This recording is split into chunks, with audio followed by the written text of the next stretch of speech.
let me just say this. You heard stories about people who accepted Islam as a result of what they saw coming out of Gaza, specifically Palestine and Germany.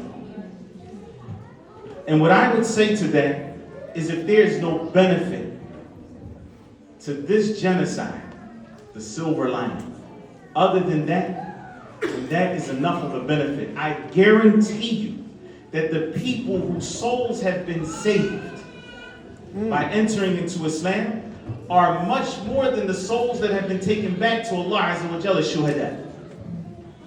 They're winners either way.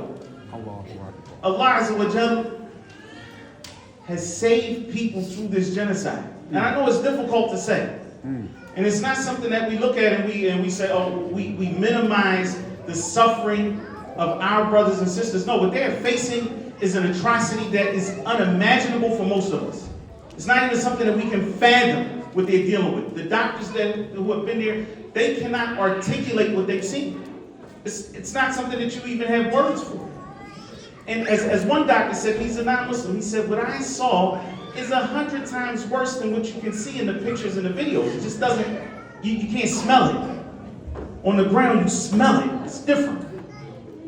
But that being said, how many people have entered the deen of Allah Azza wa Jalla as a result? How many people have witnessed the naked hypocrisy of so-called Western morality and see it for what it is?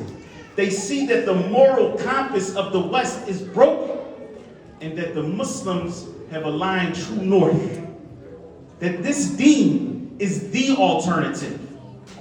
That all of that fancy talk about human rights and international law, all of that died in the graveyard of Gaza. That's not going to fly anymore.